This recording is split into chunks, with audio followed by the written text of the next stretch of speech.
started the session today on the Waggler Shallow. It became clear pretty quickly when we started feeding that there was a lot of dace and small chub here. They started actually boiling the bait within seconds of starting to feed today, which shows the health of the river. I mean, it's a small fish every single cast out there, but it's a bit of a problem when we're trying to catch bigger fish on the Spessy Waggler. But it's also a great way of starting the session to actually build the peg up. I mean, at the moment I'm feeding a full pouch of bait every single run down, and we're getting either a dace or a small chublet every single cast. The dace at the moment seems to be bigger than the chublets, which is often the case, although there is some big chub in amongst them. There's been a couple of times that we've actually fed and you can see a big dark shape moving in amongst a small fish, or a big swirl, and you know it's just a matter of time until you get a big chub. But it's a little bit of a law of averages, I think. There's so many small fish there that you've got to be lucky enough that the big fish gets to the bait before the nearest small fish. But it's fantastic fishing. The kit that we're using is a 3-pound mainline, it's a 5AA Waggler.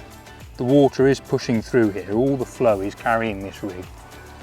Fishing just past the middle of the river. It's a 5AA Waggler, set about a foot deep, no shot down the line, just a micro swivel, size 14 hook, and a single maggot.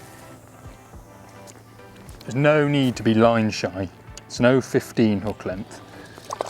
I say a size 14 hook and a single maggot might seem enormous, but it's important when you're fishing shallow to have that big hook on, because these little fish, they're in the peg and they're just snatching at all the bait that goes in there, and they just engulf the hook, and it just gives you that better hook hold than a smaller hook would. As you can see, it's just absolutely full of fish. Just hooking a single red maggot, casting out downstream,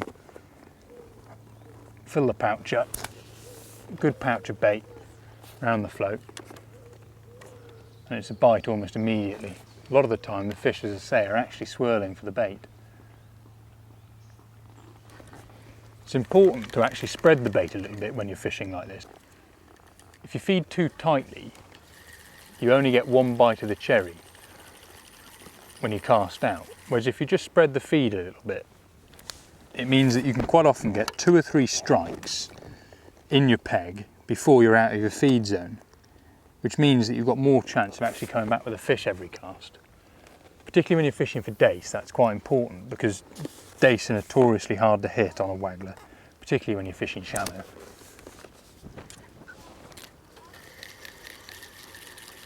Fish are really boiling for the bait out there now.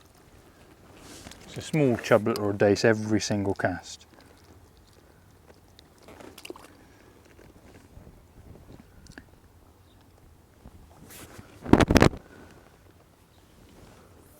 Does absolutely no harm to your Spessy Waggler peg, because the more bait you're feeding, the more fish you're drawing in all the time into the peg.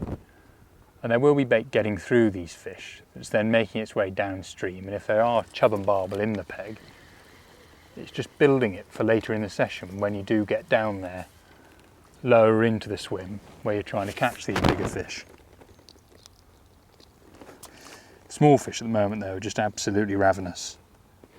We'll catch a few more fish on this, and then we'll look at the gear that we're going to use on the Spessy Waggler to try and catch these bigger barbel and chub that I know live along this stretch of the river.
We've finished on that small fish shallow waggler now, and we've just moved on to the specie wag. The biggest problem we are having today is the sheer volume of small fish that are in the river.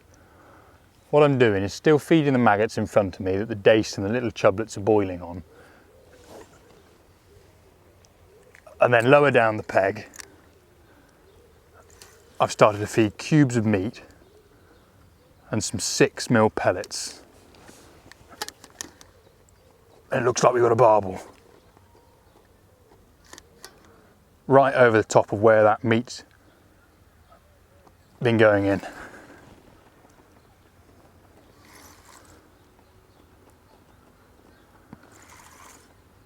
Again, with these fish in these snaggy pegs, even though they're big, with balanced tackle, you can get them in. You've just got to make sure that you keep good steady pressure on them, because the last thing you want is for the fish to take control of the fight and run you ragged round the peg, snag you in a swim where the rest of the fish are feeding, and risk ruining the rest of the peg. 4-pound mainline that's on this rig is more than adequate for getting big barbel and chub in.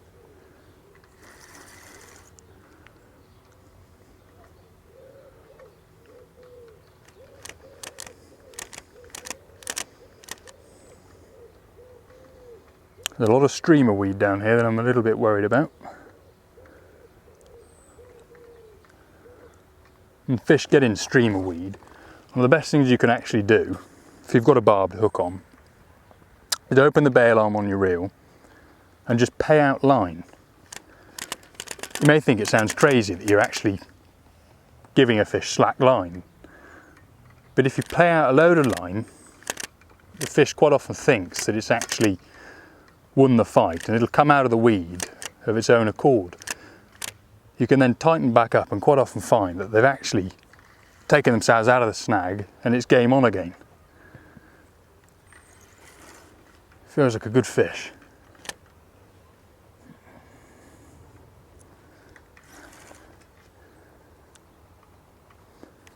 Quite important as well to keep the rod relatively high. If you play with the rod low, you've got a chance of your line grating all along the bottom. These pegs are gravelly.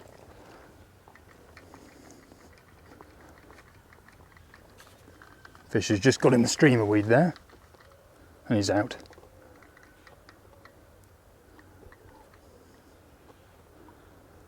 Steer him round the corner there. Get him away from that streamer weed. Beds of it on the bottom here.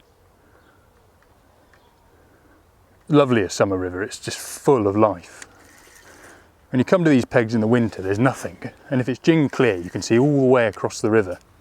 I've actually drawn the peg above this last year and I blanked. River was gin clear, it was cold, and there wasn't a fish to be caught. And you come here in the summer and it's just alive with dace, chub, barbel, and look at that, lovely barbel. There she is. Draw it upstream.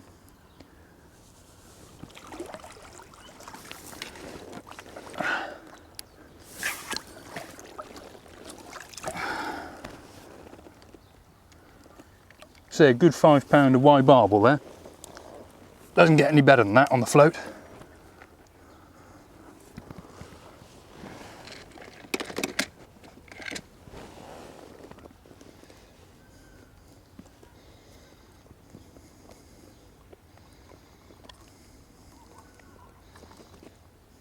Well and truly had that meat. That's the beauty with the specie wag, is that when you're dragging the line on the bottom, when these fish are feeding, they actually have time to intercept the bait and swallow it properly and get it really well down them.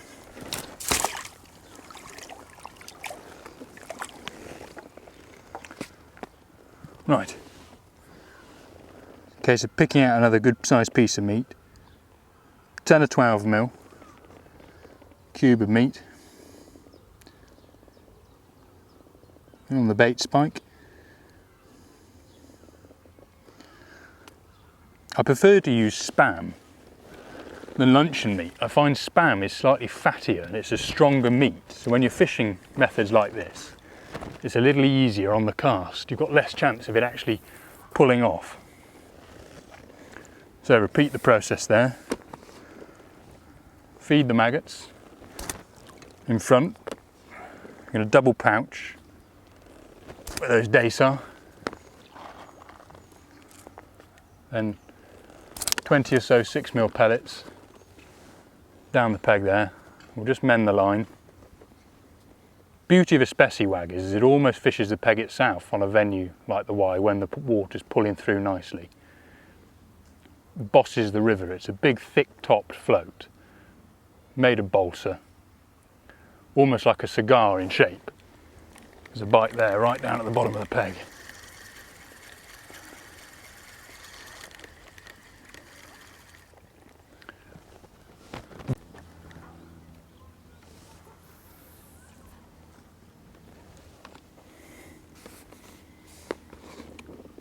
It's important when you're fishing on big rivers like the Wye to keep the bait going in all the time. You could easily, on a peg like this today, feed 8 to 10 pints of maggots and it would make absolutely no difference to the amount of fish you caught. Another fish on the spessywag. It feels like a chublet to me. Not a big fish.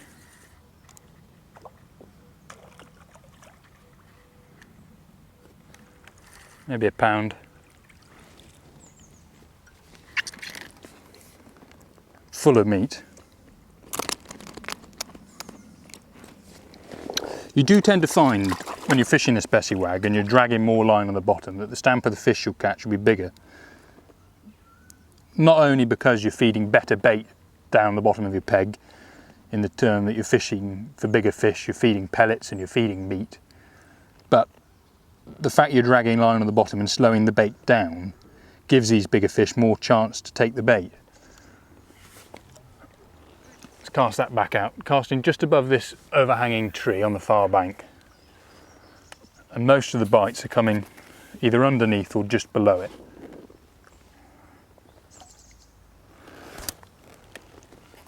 I expect later in the session that we will have to fish a straight lead all around the peg, the sort of lower part of the peg where we've been feeding and fishing this spessywag. It's a great way of just picking out. That's another fish. Feels like another barbel. Oh, could well have been foul hooked. You do find on a spessywag sometimes that when you're dragging line on the bottom, there's a big scale there, big barbel scale, that you can foul hook fish. That actually leads on to the lead fishing. When you are fishing a lead over the top of your spessywag line, you've got less chance of foul hooking fish because you're not dragging the rig through the peg. You're actually fishing a static bait as opposed to dragging it over the top of where the barbel are actually feeding.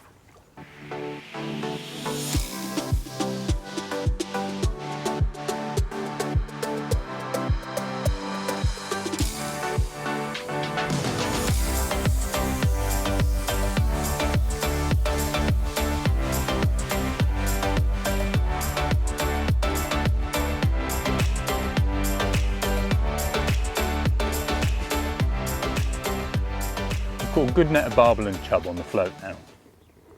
Nice small chublets on the waggler shallow and some good barbel and chub on the spessy waggler dragging over depth.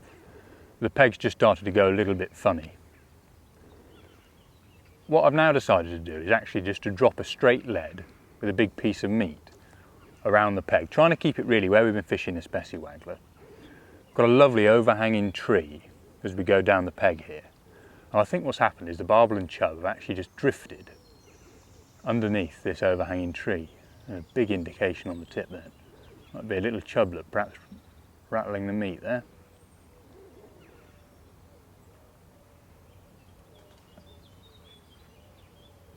So it's having a really good go at that. So the problem with the summer on this river is there's so many little chublets that they just attack almost everything that you put in front of them. We have had a real problem with the waggler, with missed bites from small fish. We'll just reel that in and replace it.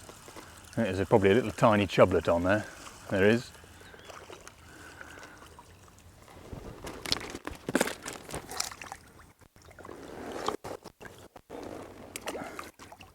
We'll spare in the net. I only want the big fish in the net, really. Right, find a nice piece of meat. There's no point fishing small baits. When you're fishing for barbel and big chub on this river, you want big pieces of meat. I mean, the piece of meat that I've got on there is probably, might even be 15 mil in size, and it's irregular, and I think that's really important. You don't want these perfect cubes or perfect sort of punches of meat. The fact that it's irregular almost helps with the barbel and chub. I think they're less wary of it. And all I've been doing when I've been fishing this straight lead is just firing out 3 or 4 pieces of meat over that same line that we've been fishing the waggler, but letting it just drift under this overhanging tree that we've got on the far bank. We've got a lovely slack. There's a tree in front of me here. It's got another tree wedged up against it that, oh, there's another barbel.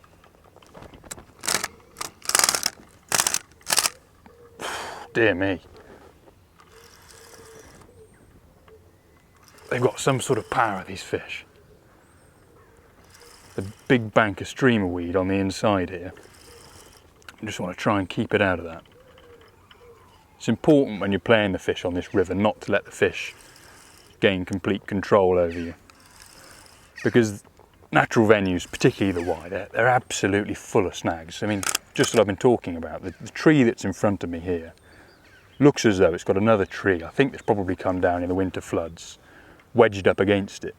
And underneath that there's a big slack and there's all sorts of debris hanging underneath it. And given half a chance, this barbel will rip over to the far side of the river, wedge itself underneath that, and it really is game over. You've got to try and take control over the fish. And with the right kit, you can do that. The hook length I've got on is 0.19, and that's going down to a size 12. Big barbed hook. It's a 10-pound mainline. And an ounce lead. Another good fish. Just try and draw him upstream.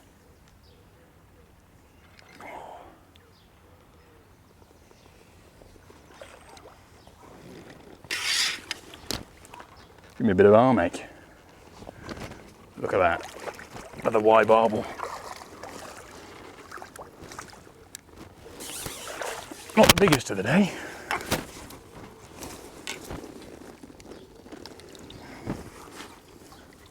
Really are just immaculate fish.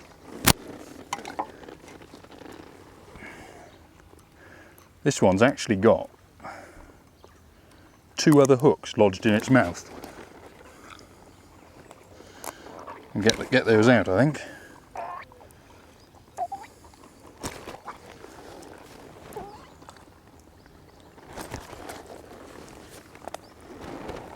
Pop him in the keep net. Just let it have a little rest when we put it in there, make sure it's okay. Yeah, kicked off nicely. Now, just hit this bait spike. What I've actually got in this box here is a mixture of all different sizes and shapes of meat. And what I'm doing is picking one out and just tearing it a bit, just making it irregular. Pushing the spike through it. It's quite a long hair. The hair I've got here is probably 1.5 inches, or maybe even 2 inches long.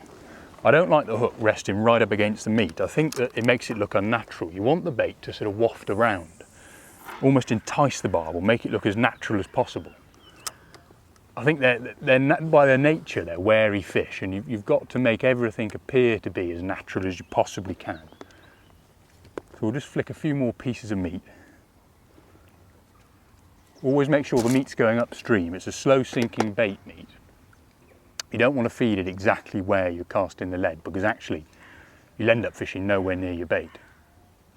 It's a very, very slow sinking bait. We've just flicked those few pieces of meat upstream of the tree, The lead's underneath it. A lovely bit of shade just cast on top of the water there. And there's good pace pushing underneath that tree. There's good depth as well. I think it's probably 3 or 4 foot. And then it's shallowing right up at the bottom of the peg. It's shallowing up to probably only 8 or 10 inches deep as it goes over some rapids. There's actually a swan, as I look downstream now, stood up. That's how shallow it is down there. It's important in the summer that you find this oxygenated water. What I've got above me here is another set of rapids, and it then drops into a pool, a sluggish sort of pool above me. And then the river starts to quicken again on the far bank here. All the flow is pushing away from me here onto this far bank and down onto this shallow rapid. What that means is that it's oxygenated. And when you've got oxygenated water in the summer on a low river, particularly a river like the Wye or the Severn, that's where you'll find the good fish, the barbel and the chub. They love oxygenated water. If you fish in the sluggish pools, you'll find it very difficult to catch any number of big fish. They rely on the heavily oxygenated water, not only for food, but for their existence as well. They can't survive well in the slow pools. There's a big plink on the tip then. Maybe a barbel's dorsal fin or something as they're moving around over the bed of hemp and meat that we've got out there. Just going to fire another big pouch of hemp out there. What I've actually done, because of the sheer volume of little chublets that I've got in front of me at the moment, I've actually stepped up to feeding with a ground bait catapult. You just can't feed the fish in here enough. The size of the pulp that I'm using, if you were to feed casters at the moment, you'd probably be able to put 200 or 300 casters in at a time. That's the size of the catapult. And when I'm feeding this hemp out there, I'm filling the catapult right to the brim with hemp and just putting a big carpet of it out there. And that's where we've been running the specie-wag over, and now we're just dropping this lead over the top of it.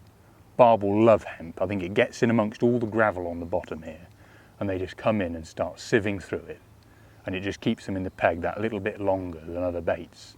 I think it lodges on the bottom rather than the meat that will trundle its way down through the swim and out of the peg, and maggots and casters that make their way down the river and leave your peg. The hemp actually gets lodged in the bottom, and I think it just keeps them entertained in your peg for that little bit longer than many other baits.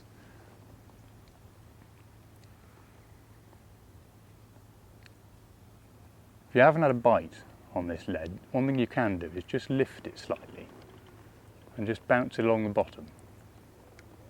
A little bit of movement sometimes will get you a bite off one of these barbel. I think it just aggravates them into taking the bait.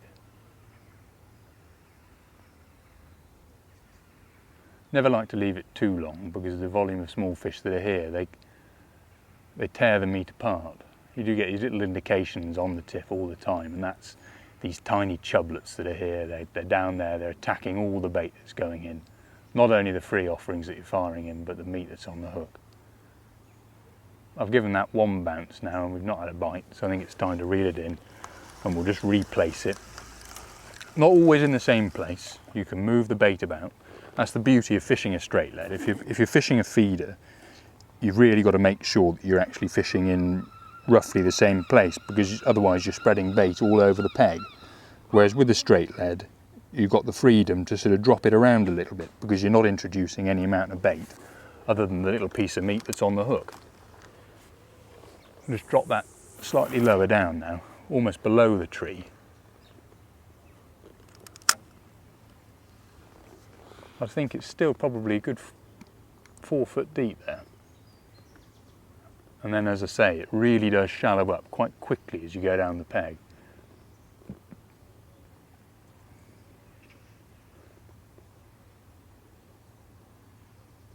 An indication there almost immediately.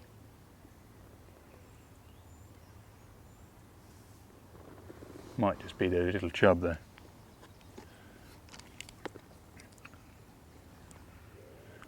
Just flick a few more pieces of meat out there. There's another barbel. Lovely bite. Might actually be a chub, you know.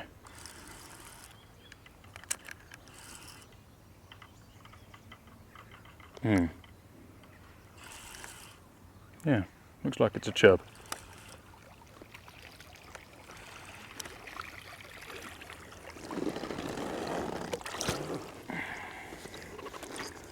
That fish is absolutely full of hemp seed. You can actually see down its throat here.